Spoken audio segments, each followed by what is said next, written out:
Parfait. Donc, tout de suite avant la pause, on avait vu comment il était simple en réalité de déclarer son propre type de données. Par contre, lorsqu'on déclare son propre type de données basé sur une structure, donc il faut rajouter un nouveau mot-clé dans notre programme, une nouvelle section.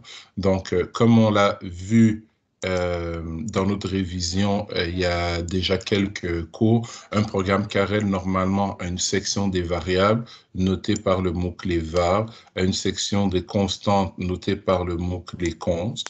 On peut y ajouter des routines. On a révisé ensemble les différents types de routines. On y a un programme principal qui est marqué par begin et qui se termine par end, le nom de notre programme qui débute par programme avec le nom de notre programme. Et lorsqu'on y rajoute des types de données utilisateurs, on a une nouvelle section et cette section est dénotée ou marquée par le mot-clé type, tout simplement. Donc, on a déclaré notre nouveau type de données que j'ai basé sur un set segment et que j'ai appelé digit. Donc, l'idée ici est que si vous voulez construire un chiffre sur la table, le chiffre 1, par exemple, composé de ce bloc et ce bloc, ou le chiffre 3, composé de ce bloc, ce bloc, ce bloc, ce bloc et ce bloc. L'idée est que pour construire physiquement ces chiffres sur la table, il faudrait calculer individuellement le X, le Y, le Z, le W, le P et le R de chacun des blocs et les placer physiquement sur la table. Donc, en analysant bien les algorithmes qui étaient nécessaires pour faire ça et en se basant sur un set segment, ben, on se rend compte que pour une position centrale donnée, si je veux dessiner le chiffre, si je veux construire le chiffre 1, par exemple, ben, mon bloc ici, qui est le segment 2, et mon bloc ici, qui est le segment 3, vont toujours décrire les mêmes décalages en X, décalage en Y et les mêmes orientations. Donc, même décalage en X, même décalage Y et la même orientation pour construire le chiffre 1 que pour construire le chiffre 3. Remarquez que dans mon chiffre 3, les mêmes blocs sont encore à l'usage. Donc, l'idée ici est que si je suis capable de construire un type de données qui, lorsque je lui passe en paramètre une position centrale et que je lui passe en paramètre un integer qui représente le chiffre qui doit être construit, avec ces deux informations, automatiquement, le robot devrait être capable d'aller calculer les X, Y, Z, W, PR nécessaires pour faire apparaître physiquement ce chiffre sur la table. C'est l'idée principale. Maintenant, pour y arriver, on va y arriver en deux temps. Dans un premier temps, j'ai construit une routine qu'on va commencer à analyser ensemble et votre travail va être de la compléter qui s'appelle, et on va aller en plein écran, donc, qui s'appelle la routine init-digit. Donc, on voit ici que mon nom est bien plus petit ou égal à 8 caractères. Donc, ma routine init-digit, elle reçoit en paramètre ce que j'appelle une variable de type digit. Donc, une variable de type digit, je vous le rappelle, c'est quoi? C'est notre structure qu'on a créée ici. Donc, évidemment, quand on déclare deux tableaux comme ceci, un tableau de X, Y, Z, W, pair et un tableau de booléen, ils ne prennent pas cette forme en mémoire. Donc, moi, j'ai schématisé mes deux tableaux comme ceci. Pourquoi? Parce que c'est comme ça que je me les représente pour faciliter la conception de mon algorithme. Donc, les blocs noirs représentent des X, Y, Z, W paires qui ne sont pas encore initialisés. Donc, les 7 qu'on a dans notre tableau, ils sont déclarés, mais ne contiennent pas de valeur concrète pour leurs paramètres de translation, d'orientation et leur configuration mécanique. Donc, on a le premier, le deuxième, le troisième, le quatrième, le cinquième, le sixième et le septième. Je suis le même ordre que les segments d'un 7 segments en électronique. Et les points rouges représentent des booléens. 7 booléens, chaque booléen est associé à un XYZWPR en particulier. Et ces booléens sont rouges, pourquoi? Parce qu'eux aussi sont déclarés, mais non initialisés. Donc, ce sont les 7 qu'on a ici. Donc, l'idée dans la routine init DGT pour init digit, et vous voyez que mes éléments ont changé de couleur dans mon schéma. L'idée est la suivante, c'est qu'on va passer en paramètre ici, dans la variable E digit, un digit non initialisé. Donc, un digit pour lequel les X, Y, Z, W, pair et les booléens, un digit qui a l'espace pour stocker des X, Y, Z, W, pair et des booléens, mais qui ne contient pas encore d'informations concrètes. Ce digit qu'on reçoit en paramètre, on va recevoir en plus un integer, donc qui est une valeur numérique entre 0 et 9, puisque les digits, les chiffres, sont des chiffres décimaux, les chiffres de 0 à 9. Donc, ce qu'on veut faire, c'est qu'à partir du chiffre qu'on reçoit ici, on va aller mettre les booléens correspondants à on. Je m'explique. Si je veux par exemple afficher le chiffre, si je veux par exemple construire physiquement le chiffre 7 sur la table, autour d'une position particulière, la position particulière autour de laquelle on veut construire le 7, on va la gérer dans notre deuxième routine, la routine write digit, la routine qui est ici-bas, celle qu'on attaquera la semaine prochaine. Donc, pour l'instant, ce qui nous intéresse, c'est la routine init digit. Donc, cette routine, si on veut, comme je l'ai dit, construire ultimement le chiffre 7 sur la table, ben, il faudrait bien savoir pour lesquels des 7 X, Y, Z, W pair qu'il y a dans mon type de données, donc pour lesquels spécifiquement je devrais calculer des vraies valeurs de X, des vraies valeurs de Y, de Z, de W, de P et de R et une configuration mécanique. Donc, ce que mon schéma fait ici, c'est que à partir du chiffre que je reçois en paramètre, donc dans mon exemple, le chiffre 7, par exemple, ben, je vais aller mettre à on les booléens correspondant aux X, Y, Z, W pair pour lesquels je devrais vraiment calculer des coordonnées réelles et je vais mettre à off les booléens qui correspondent aux blocs qui ne seront pas nécessaires dans la construction physique de mon chiffre sur la table par le robot. Évidemment, pour que une variable soit complètement initialisée, il faut donner une valeur par défaut à tous les éléments qui s'y trouvent. Donc, pour que mon X, Y, Z, W pair soit complètement initialisé, donc, je dois donner une valeur à tous les blocs noirs et à tous les blocs rouges, qu'ils soient utilisés ou non concrètement dans la construction de mon chiffre. Donc, cette routine fonctionne en deux temps. Dans un premier temps,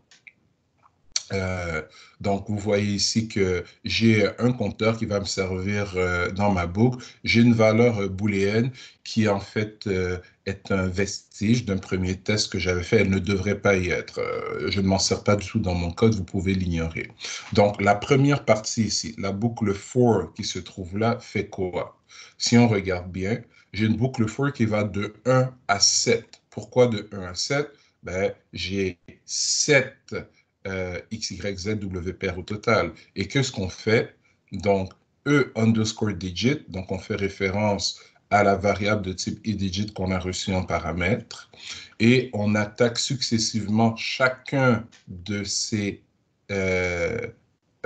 donc, on attaque chacun des X, Y, Z, W pair qui se trouve dans son tableau de X, Y, Z, W pair, le tableau segment. Pourquoi? Parce que mon compteur va passer de 1 à 2, à 3, à 4, à 5, à 6 et à 7. Et dans chacun de ces X, Y, Z, W, et qu'est-ce que je vais faire avec chacune des cases de ce tableau? Je vais y initialiser un X, Y, Z, WPR avec des coordonnées par défaut pour l'instant. Pourquoi des coordonnées par défaut? Ben, je ne sais pas encore autour de quel point je vais devoir construire le chiffre 7. Donc, je mets des valeurs dummy. Dans notre deuxième routine WriteDigit, à ce moment-là, on devra vraiment, pour les blocs pour lesquels on aura mis les booléens à true, calculer les vraies valeurs en fonction du point central. Donc, ça, c'est la première partie. Elle est simple. On ne fait que mettre tous nos X, Y, Z, on ne fait que initialiser tous les X, Y, Z, WPR de notre type de données. On va peut-être prendre quelques secondes pour clarifier un peu cette partie. Donc, si je catapulte ça ici à côté, regardons bien notre digit. J'ai créé une variable de type digit ici. Donc, cette variable de type digit, si je voulais la manipuler, je pourrais y aller, si je voulais accéder, excusez-moi, au X du XYZWPR se trouvant dans la première case du tableau segment d'une variable de type digit. Comment est-ce que je ferais? J'ai une variable de type digit ici qui s'appelle D1. Donc, j'écrirai D1, excusez-moi, j'écrirai D1, point, pour me donner accès à ce qui est à l'intérieur de ma variable. En appuyant point, je verrai deux choses. Et on peut même utiliser le schéma ici pour nous aider. Excusez-moi. Donc, en appuyant point, je verrai deux choses. Je verrai segment et statut. Moi, c'est segment qui m'intéresse. Donc, segment. Segment est un tableau, donc ça me prendrait les crochets. Ça me prendrait les crochets. À l'intérieur de ces crochets, si c'est le premier XYZ WPR qui m'intéresse, celui qui est dans la case 1 de segment, je taperai 1. Et je suis maintenant en possession du XYZWPR. Je pourrais faire point X et maintenant, j'ai accès au paramètre X du XYZWPR qui se trouve dans la première case du tableau segment de D1 qui est une variable de type digit. Et ce X, je pourrais mettre la valeur qui m'intéresse à l'intérieur. Ça va? Si je viens plutôt faire égal pause et que je viens mettre ici les paramètres de X, Y, Z, WPR et une configuration mécanique qui m'intéresse, ben je suis en train d'initialiser le premier X, Y, Z, WPR de mon tableau segment. Si je voulais initialiser les 7, ben, au lieu de venir écrire des lignes comme celle-là, une fois, deux fois, 7 fois, ben, je peux faire comme avec notre tableau Toto ici et y aller à l'intérieur d'une boucle. Donc, voilà la logique de la première section de notre fonction. Donc, la section ici, comment je peux... Allons-y comme ça. Donc, la section, cette section-ci. Donc, la boucle for qui est là, qui va de 1 à 7, fait quoi?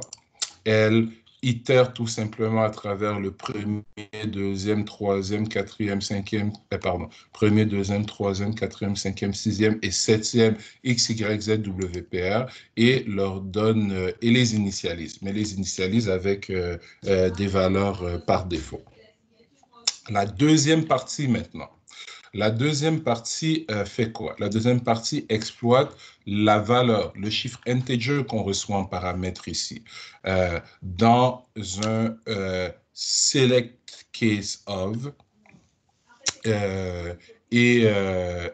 en exploitant une boucle for. Donc, un select case of, évidemment, c'est une structure de décision Carrel qu'on a vu en troisième session. Je vais nous rappeler ici comment ça fonctionne, un select case of, et je vous encourage à aller retourner regarder dans le résumé des instructions Carrel comment ça marche, un select case of. Donc, je vais utiliser, on va se créer ici V1 de type integer pour se rappeler comment ça marche un select case of. Donc, disons que V1, je le mets égal à vous savez quoi?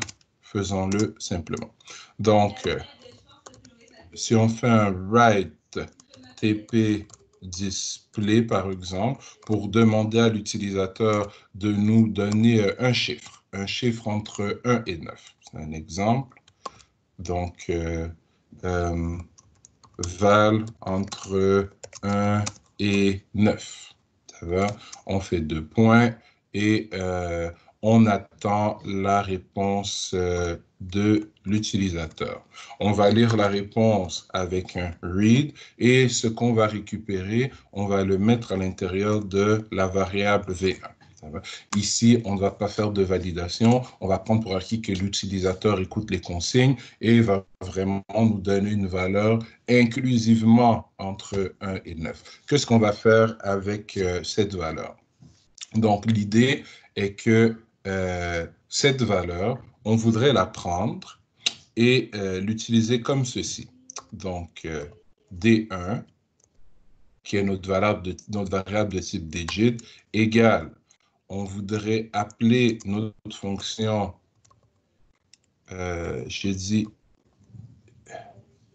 init dgt et lui passer en paramètre D1 plus V1. Ça va? Donc, c'est comme ça qu'on va utiliser cette routine. Donc, mon digit, au départ, il est vide parce que je n'ai fait que le déclarer, mais il ne contient concrètement aucune information. Et je passe ici un integer qui contient vraiment un chiffre que j'ai écrit moi-même, par exemple 4, ou un chiffre que j'ai récupéré de l'utilisateur dans une variable et j'ai passé à ma fonction. Ça va? Donc, ce que ma fonction, ma routine fait dans un premier temps, comme on l'a vu ici, c'est initialiser tous les x, y, z, w paires de ma variable edgt. Donc, faisons un petit zoom out ici. Donc, le D1 que je reçois en paramètre ici, devient mon E underscore digit. Et le V1 que je reçois en paramètre, donc, on initialise tous les X, Y, Z, W paires se trouvant dans mon fameux tableau segment, ça va, de la variable eDigit. Et dans un deuxième temps, en utilisant un select case of, à partir du chiffre qu'on a reçu, V1, donc val, on va essayer de déterminer quels sont les booléens correspondant au X, Y, Z, W pair qui seraient nécessaires pour construire le chiffre passé en paramètre. Si le chiffre passé en paramètre dans V1 est le chiffre 7, techniquement, c'est le booléen 1, 2 et 3 qui doivent être mis à on, les autres booléens doivent être mis à off. Mais rappelons-nous d'abord, encore une fois, comment marche un select case. Donc, c'est une question, oui. hein? Pourquoi c'est des or? Ça ne devrait pas être des end? Ça Non, prend le CNT est égal à 1 et le CNT est égal à 2 et le CNT est égal à 3 pour faire non, un... justement, ils vont pas être égales. Ils vont pas être. Le CNT ne va jamais être égal à 1, 2 et 3 en même temps parce que tu es dans une boucle for. Donc, ton CNT, il change de valeur chaque fois. Mais je vais arriver à la boucle for dans ma routine tout à l'heure. Je veux juste réexpliquer le select case of pour être sûr que tout le monde le comprend. Parce que j'ai fait le case 7 dans ma présentation. Mais il y a 3 petits points avant, il y a 3 petits points après. Donc, il y a le case 0, 1, 2, 3, 4, 5, 6 et le 8 et le 9 que vous devez compléter. Ça va? Donc, je veux juste être sûr qu'on comprend bien le select of, end select du carrel. Ensuite, on va attaquer la boucle qui est ici à l'intérieur. Et là, vous aurez toutes les informations pour compléter. Ça va? C'est bon. Parfait. Donc, un select, ça marchait comment? Donc, on utilisait select. Le select, c'est l'équivalent du switch en... Ah, ben voilà, justement. C'est peut-être une bonne idée de faire un petit parallèle ici, comme on a l'habitude de le faire depuis le début de notre cours. Donc, si je me mets ici en VHDL, Et disons que, juste pour avoir les bonnes couleurs, parce qu'on n'a pas de carrel dans notre Pack++, donc je vais aller ici avec une variable qui s'appelle val de type integer, comme on a dit tout à l'heure. 3 petits points pour dire plusieurs lignes de code plus tard. Donc, on fait un select val of. Et on a un end select. Donc, comment j'aime souvent expliquer le select of? Moi, je dis que c'est comme un ascenseur en réalité. Un ascenseur qui part d'un certain étage jusqu'au rez-de-chaussée et val ici, c'est la cabine de l'ascenseur. Donc, on peut déclarer plusieurs étages et c'est ce qui est présenté ici. Donc, case 7, c'est un des étages, si on veut. Donc, j'écris, case, on ouvre la parenthèse, 7, on ferme 2 points. Et ici, on vient inscrire, je vais le mettre, vous savez quoi? Je vais écrire ça comme ça. Donc, write tp display. Display, je pense que ça va aider à comprendre. Val contient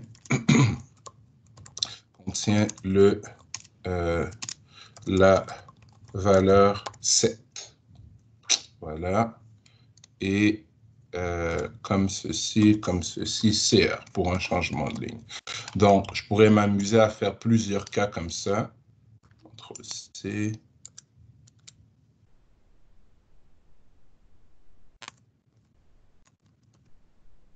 Okay. Je vais aller comme ceci.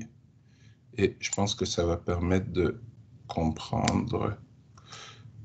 Donc, ici, je pourrais avoir le cas 1, le cas 2, le cas 3, le cas 4, le cas 5, oups, bon, le cas 7, ici 4,5,6 parce qu'on est capable de faire ça. Si plusieurs cas doivent donner le même output, on peut les regrouper et les séparer par des virgules. Donc, ici, je viendrai écrire, on comprend, 1,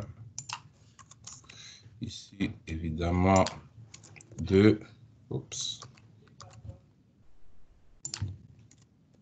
2, ici, 3, ici, je viendrai écrire contient la valeur 4, 5 ou 6. Ici, on aurait 7. Et et on peut laisser ça comme ça, mais on est aussi capable de mettre un cas par défaut.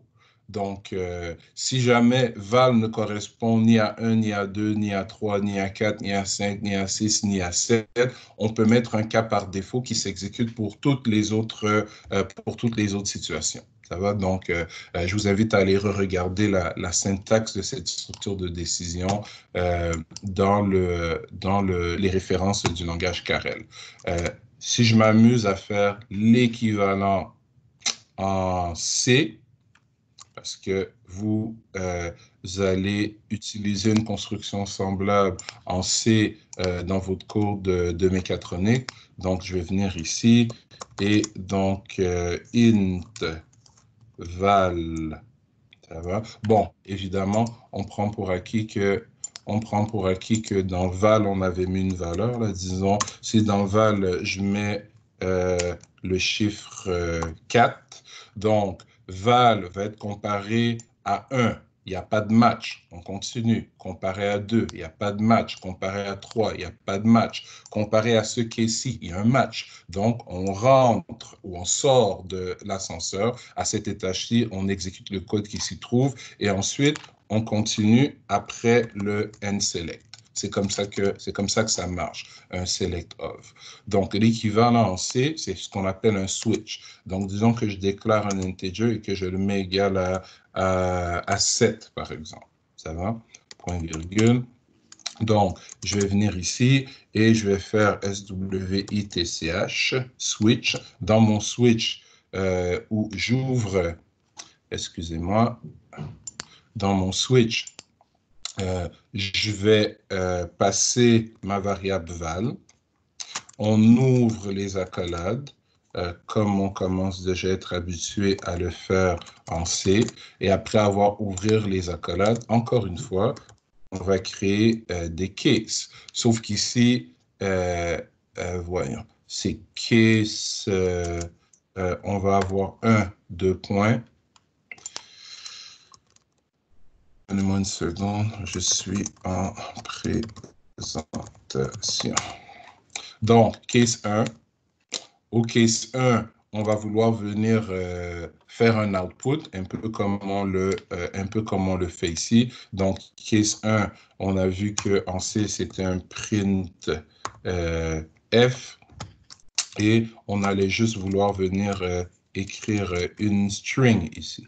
Donc, je vais changer mon clavier, une string, et cette string, tiens, je vais aller prendre le même texte. Voilà. On ferme la string, point virgule, et en C, ça nous prendrait le mot-clé break, juste ici, qui nous fait sortir de ce cas. Donc, si je copie ce code et que, vous l'aurez compris, je le recolle à quelques reprises ici. Oups. Donc, on aurait un case 1, case 2, case 3. Donc, pour le case 4, 5, 6, pour faire l'équivalent de ce qu'on a ici en Carrel, on ferait case 4, tout simplement. On ne mettrait pas de code au case 4. On viendrait faire tout de suite après un case 5 et on viendrait faire tout de suite après un case 6. Et c'est au case 6 qu'on viendrait mettre le code qui s'applique de manière équivalente au cas où notre variable vaut 4, 5 ou 6. Donc ici, la valeur est 4,5 ou 6. Et évidemment, on aurait notre fameux case 7. On aurait notre case 7 où la valeur serait 7. Et pour le dernier cas, on n'a pas besoin de rajouter un break. Et en C comme en Carrel, on peut rajouter un cas par défaut qui s'exécute si la valeur ne correspond à aucun des cas indiqués. Donc, on voit que c'est différent, mais très, très similaire. En fait, le switch ou le select of sont présents dans la majorité des langages de programmation sous des noms différents, mais en utilisant à peu près la même syntaxe. Donc, une fois qu'on sait comment faire un select of, on est à même d'analyser un peu plus facilement le code qu'on a dans notre fameuse routine ici, la deuxième partie. Donc, si la valeur que j'ai passée en paramètre juste ici, dans val, donc dans notre code,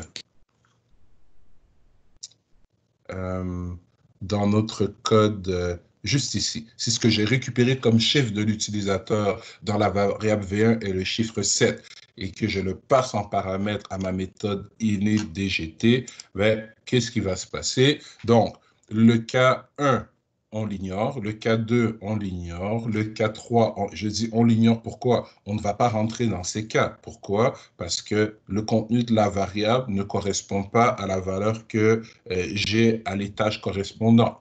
Donc, on va arriver au cas 7.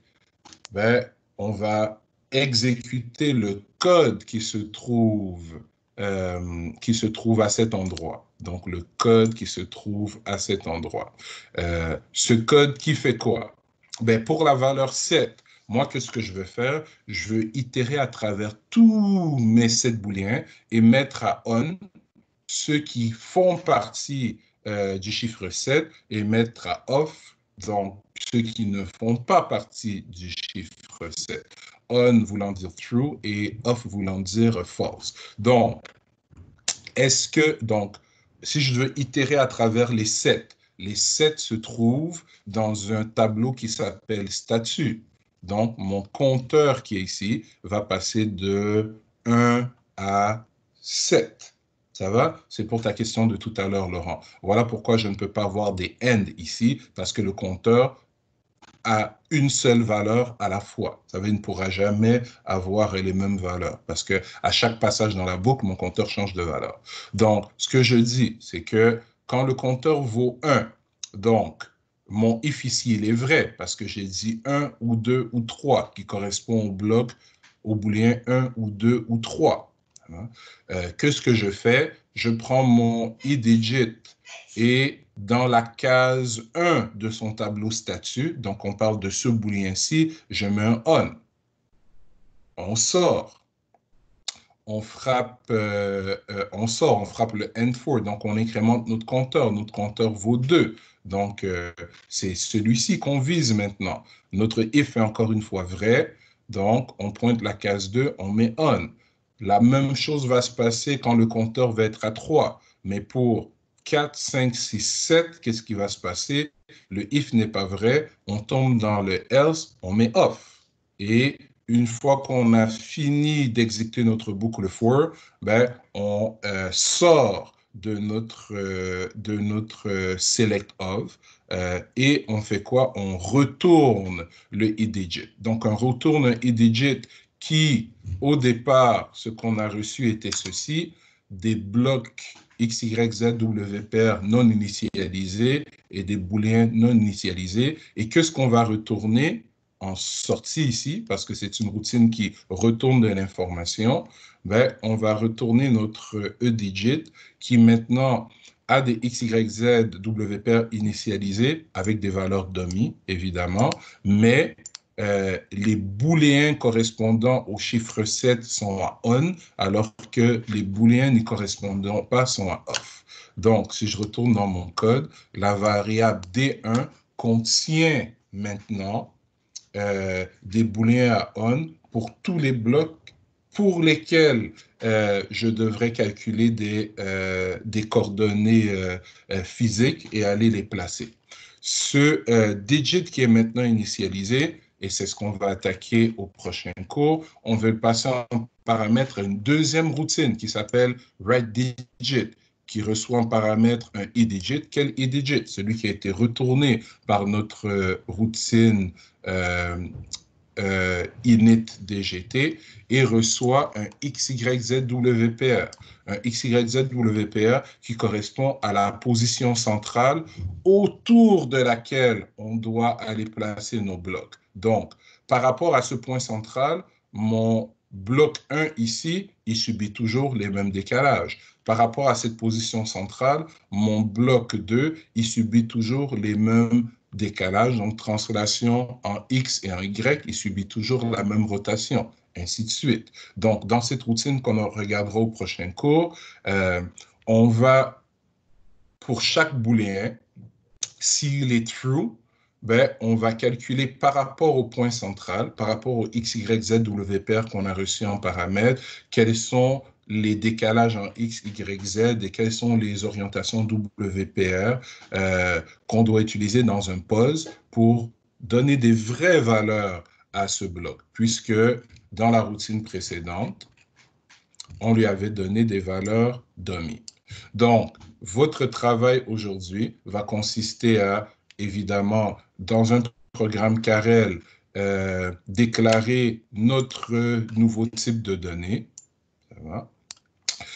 Dans ce même programme Carrel, déclarer la routine initDigit et compléter la routine init-digit. Donc, j'ai mes 3 petits points ici qui représentent le cas où la valeur que j'ai passée en paramètre correspond aux chiffres 1, 2, 3, 4, 5, 6 et les 3 petits points ici qui représentent le cas 7 et 8. Donc, basé sur le cas 7 que j'ai fait pour vous, j'aimerais que vous complétiez cette routine et que vous la testiez. Ça va que vous validez qu'elle fonctionne correctement. Et comment est-ce qu'on peut valider qu'elle fonctionne correctement? Ben, si vous écrivez un code similaire à celui que j'ai fait ici, ben, la variable D1 de type digit, elle est globale. Donc, je suis capable d'aller dans mes Carel variables et aller inspecter à l'intérieur de cette variable pour m'assurer que les booléens sont bel et bien tous à on et que les X, Y, Z, W paires ont bien été initialisés avec 0 partout pour une configuration mécanique. Donc,